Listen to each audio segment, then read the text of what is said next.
வணக்கம். நம்ம இன்னைக்கு நம்ம சேனல்ல பார்க்க போறது ஒரு தக்காளி தொக்கு ரெசிபி தான் பார்க்க போறோம். அதுக்கு முன்னாடி நம்ம சேனல்ல ஒரு தக்காளி தொக்கு ரெசிபி 3 நாள் வரை கெட்டு போகாத தக்காளி தொக்கு போட்டிருந்தோம். அதுக்கு நீங்க கொடுத்திருந்த வரவேற்புக்கு ரொம்ப நன்றி. அதை தொடர்ந்து 1 மாசம் வரைக்கும் கெட்டு போகாத இந்த தக்காளி தொக்கை எப்படி பண்றதுன்னு பார்க்கலாம். இதை வச்சு நம்ம பல டிஷ்ஷஸையும் பண்ணி காமிக்க போறோம். இந்த தொக்கு பண்றதுக்கு நான் 6 தக்காளி பெரிய சைஸ்ல எடுத்து வச்சிருக்கேன். உங்க குவான்டிட்டிக்கு ஏற்றது போல நீங்க எத்தனை தக்காளி வேணாலும் பயன்படுத்திக்கலாம். தக்காளியை நம்ம இது போல நல்லா வாஷ் பண்ணி ஒரு டிஷ்யூ பேப்பர் இல்லைன்னா ஒரு கிளாத் வச்சு நல்லா நம்ம இந்த மாதிரி தொடச்சி எடுத்துக்கலாம். எதுக்காக அப்படின்னா நம்ம 1 மாசம் வரைக்கும் நம்ம ஸ்டோர் பண்ண போறோம். ஸோ தக்காளி தொக்கு பண்றப்போ ஒரு டிராப் தண்ணி கூட இருக்கக்கூடாது, அது ஸ்பாயில் பண்ணிடும். ஸோ இது போல நல்ல ட்ரையா நம்ம எல்லா தக்காளியும் தொடச்சி எடுத்துக்கலாம். இந்த தொக்குக்கு நாட்டு தக்காளின்னு சொல்ற அந்த ஜூசி டொமேட்டோஸ் தான் நம்ம யூஸ் பண்ணணும். ஒயின் டொமேட்டோஸ் அப்படின்னு கூட ஷாப்ல கிடைக்கும். அந்த டொமேட்டோஸ் தான் நம்மளுக்கு இந்த தொக்குக்கு நல்லா இருக்கும். இது போல நம்ம எல்லா தக்காளியையும் ட்ரை பண்ணி வச்சுக்கலாம்.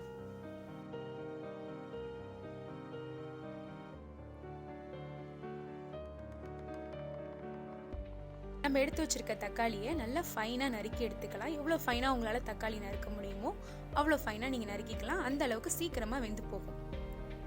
எப்பெல்லாம் நம்மளுக்கு தக்காளி சீப்பாக கிடைக்குதோ அப்போல்லாம் இது போல் நம்ம தொக்கு பண்ணி ஸ்டோர் பண்ணி வச்சுட்டோம் அப்படின்னா நம்ம இப்போ ஆஃபீஸ் போகிறப்பையோ இல்லை பிள்ளைங்களை ஸ்கூல் கிளப்புறப்பையோ நம்மளுக்கு குயிக்காக ரெசிபிஸ் பண்ணுறதுக்கு ஈஸியாக இருக்கும். நம்ம ட்ரிப்பு போகிறோம் அப்படின்னா கூட இந்த ஒரு தொக்கை எடுத்துக்கிட்டாலே போதும், நம்ம நிறைய ரெசிபிஸ் பண்ணிக்கலாம்.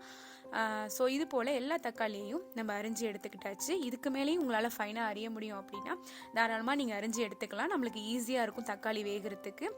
இப்போ அடுத்து நான் ஒரு பேன் ஹீட் பண்ணியிருக்கேன். அதில் 2 டேபிள் ஸ்பூன் அளவுக்கு ஆயில் சேர்த்துருக்கேன்.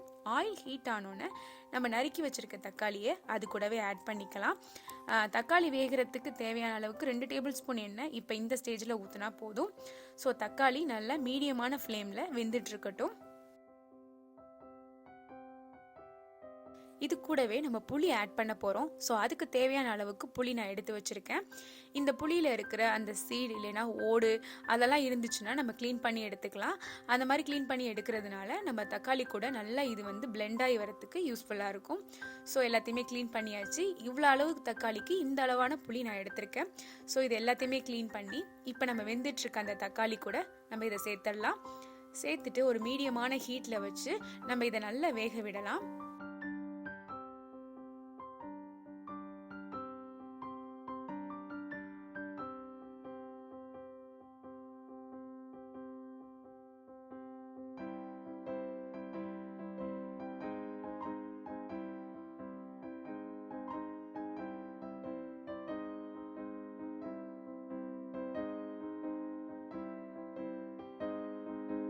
ஃபைவ் மினிட்ஸ் கழிச்சு இப்போ தக்காளிலேருந்து நல்லா அந்த ஜூஸ்லாம் வெளியில் வர ஆரம்பிச்சிருக்கு. இதுதான் கரெக்டான ஸ்டேஜ். தக்காளியை மீடியமான ஹீட்டில் ஒரு லிட் வச்சு க்ளோஸ் பண்ணி 10 நிமிஷத்துக்கு மீடியமான ஹீட்டில் வேக விடலாம்.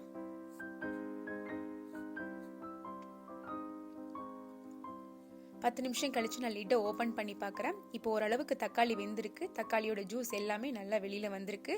ஸோ நான் ஒரு வாட்டி கலந்து விட்டுட்டு மறுபடியும் லிட் போட்டு க்ளோஸ் பண்ணி ஒரு 10 நிமிஷத்துக்கு மறுபடியும் வேக விடலாம். 10 நிமிஷம் கழிச்சு ஓப்பன் பண்ணி பார்க்குறேன். நல்லாவே தக்காளி வெந்திருக்கு. இப்போ இந்த ஸ்டேஜில் பருப்பு கடையிற மத்து அப்படி இல்லைன்னா உருளைக்கிழங்கு வச்சு மசிக்கிற அந்த ஸ்மாஷர் அதை வச்சு நல்லா இது போல் மசிச்சு விடலாம். இது மாதிரி மசிக்கிறதுனால புளியும் தக்காளியும் நல்லா ஒன்றா சேர்ந்து நம்மளுக்கு ஒரு கிரேவி கன்சிஸ்டன்சியில் கிடைக்கும். ஸோ இது போல் நல்லா மசிச்சு விட்டு மறுபடியும் ஒரு லிட் வச்சு க்ளோஸ் பண்ணி மீடியமான ஹீட்டில் மறுபடியும் 10 நிமிஷத்துக்கு வேக விடலாம்.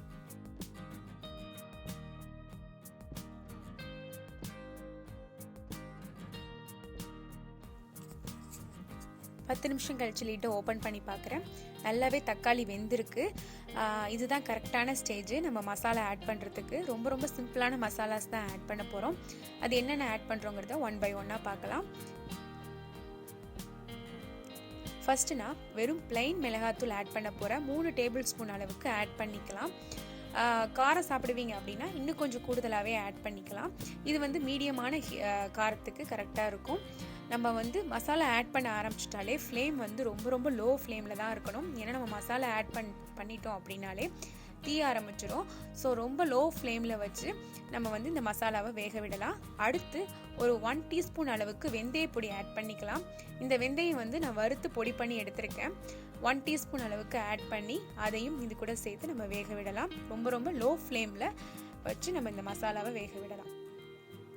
அடுத்து இதுக்கு தேவையான அளவுக்கு உப்பு 1.5 டேபிள் ஸ்பூன் அளவுக்கு நான் ஆட் பண்ணியிருக்கேன். அதையும் இது கூட மிக்ஸ் பண்ணிக்கலாம்.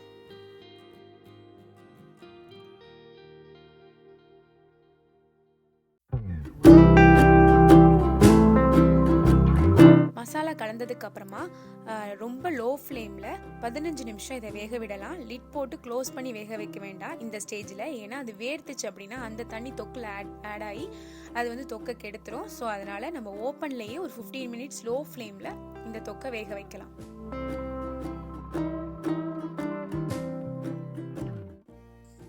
பதினஞ்சு நிமிஷம் கழிச்சு நல்லா தொக்கு சுண்டிருக்கு. இப்போ இந்த ஸ்டேஜில் நான் வந்து ஒரு 1 டீஸ்பூன் அளவுக்கு ஜீரக பொடி ஆட் பண்ணிக்கிறேன். வெறும் ஜீரகத்தை மிக்சியில் போட்டு அடித்து அதுதான் அந்த பொடியை தான் நான் ஆட் பண்ணியிருக்கேன். ஸோ இது போல் ஆட் பண்ணி கலந்து விட்டு நம்ம ஃப்ளேம் ஆஃப் பண்ணிக்கலாம்.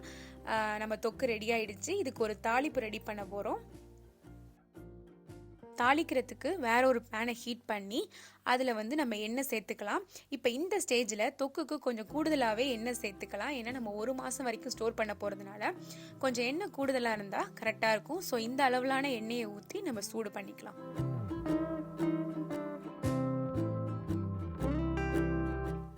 எண்ணெய் சூடானோன்னு ஃபஸ்ட்டு கடுகு போட்டு பொரிச்சிக்கலாம். கடுகு பொரிஞ்சோன்னே ஒரு 1/2 டேபிள் ஸ்பூன் அளவுக்கு கடலைப்பருப்பை போட்டு அதையும் இது கூட தாளிச்சிக்கலாம்.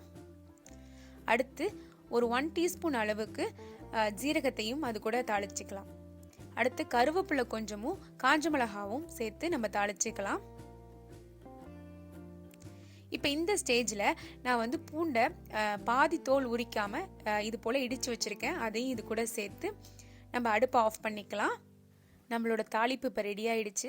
அடுப்பை ஆஃப் பண்ணிவிட்டு நம்ம செஞ்சு வச்சுருக்க தக்காளி தொக்கை கொஞ்சம் கொஞ்சமாக இது கூட சேர்ந்து நம்ம கலந்து விடலாம். இந்த தாளிப்பில் பூண்டுங்கிறது ஆப்ஷனல் தான். உங்களுக்கு விருப்பம் இல்லை அப்படின்னா அந்த பூண்டை நீங்கள் தாளிப்புலேருந்து கட் பண்ணிவிட்டு மிச்சத்தை போட்டு தாளிச்சிட்டு நீங்கள் சேர்த்துக்கலாம். நம்மளோட தக்காளி தொக்கு இப்போ ரொம்ப ரொம்ப சூப்பராக ரெடி ஆயிடுச்சு. இதை வச்சு ஒரு 2 சிம்பிளான ரெசிபிஸ் உங்களுக்கு நான் அடுத்தது பண்ணி காமிக்க போகிறேன்.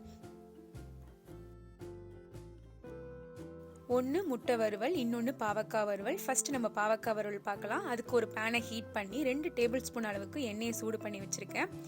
சூடானோன்னே நம்ம செஞ்சு வச்சுருக்க தக்காளி தொக்குலேருந்து ஒரு 2 ஸ்பூன் அளவுக்கு ஆட் பண்ணி நல்லா எண்ணெய் கூட கலந்து விடலாம். எண்ணெய் கூட கலந்து விட்டதுக்கு அப்புறமா நறுக்கி வச்சுருக்க பாவக்காயை அது கூட சேர்த்துக்கலாம்.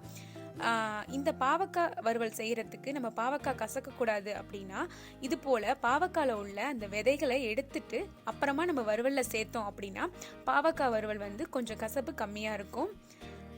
அவ்வளோதான். இது போல் பாவக்காவை கலந்து மசாலா கூட நல்லா கலந்து விட்டு ஒரு மூடி போட்டு மீடியமான ஹீட்டில் வேக விடலாம். 10 நிமிஷம் கழித்து லிட்டை ஓப்பன் பண்ணி பார்க்கலாம். நம்மளோட பாவக்காய் வறுவல் குயிக்காக ரெடி ஆயிடுச்சு. சூப்பரான ஒரு பாவக்காய் வறுவல் நம்மளுக்கு 10 மினிட்ஸ்லேயே ரெடி ஆயிடுச்சு. அடுத்து ஒரு முட்டை வறுவல் எப்படி பண்ணுறதுன்னு பார்க்கலாம். இதுக்கு நான் 2 எக்கை வந்து பாயில் பண்ணி 2 இது போல் கட் பண்ணி எடுத்து வச்சுருக்கேன்.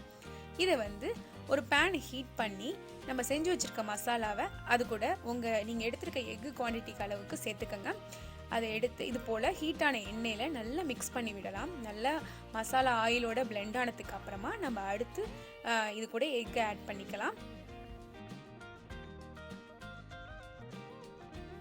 இது போல் எக்கை வந்து மசாலாவில் திருப்பி 1 by 1 நம்ம வந்து மசாலாவில் சேர்த்துக்கலாம். மசாலாவில் சேர்த்துட்டு கொஞ்சம் மசாலாவை எக்குக்கு மேலேயும் கொஞ்சம் பரட்டி விட்டுக்கலாம்.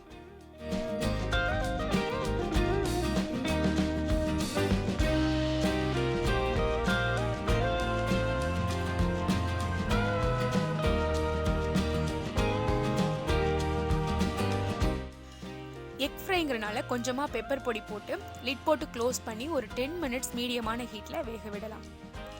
10 மினிட்ஸ் கழித்து அடுத்த பக்கம் திருப்பி விடலாம். எக்கை ஒரு 5 மினிட்ஸ் அப்படியே மீடியமான ஹீட்டில் வேகட்டும்.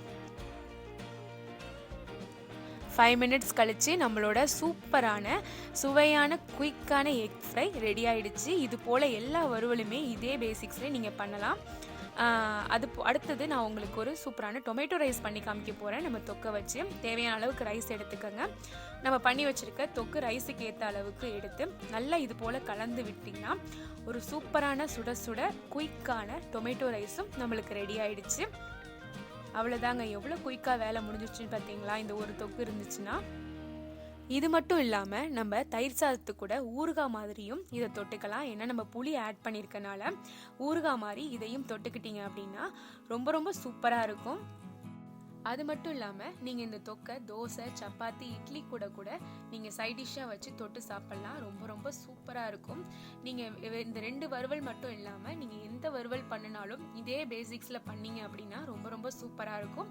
இந்த தொக்கை ஒரு ஏர்டைட் ஜார்லையோ இல்லைன்னா ஏர்டைட் பாக்ஸ்லையோ நீங்கள் ஸ்டோர் பண்ணி ஃப்ரிட்ஜில் வச்சு 1 மந்த் வரைக்கும் இந்த தொக்கை நீங்கள் யூஸ் பண்ணிக்கலாம். இது உங்களுக்கு ட்ராவலுக்கு, ஆஃபீஸ் டைமில், எல்லா டைம்லேயும் ரொம்ப யூஸ்ஃபுல்லாக இருக்கும். உங்களுக்கு இந்த ரெசிபி பிடிச்சிருக்கும்னு நினைக்கிறேன். பிடிச்சிருந்தா எங்கள் வீடியோக்கு ஒரு லைக் கொடுங்க. நம்ம சேனலை சப்ஸ்கிரைப் பண்ணலைன்னா மறக்காம கீழே இருக்க சப்ஸ்கிரைப் பட்டனையும் பக்கத்தில் இருக்க பெல் ஐக்கானையும் ப்ரெஸ் பண்ணிக்கோங்க. உங்கள் ஃப்ரெண்ட்ஸ் ஃபேமிலிக்கு இந்த வீடியோவை ஷேர் பண்ணுங்க. சுவையான உணவை சுலபமாக செய்ய நம்ம சேனலை தொடர்ந்து பாருங்க. நெக்ஸ்ட் வீடியோவில் உங்களை வந்து பார்க்குறேன். அது வரைக்கும் ஸ்டே டியூன்.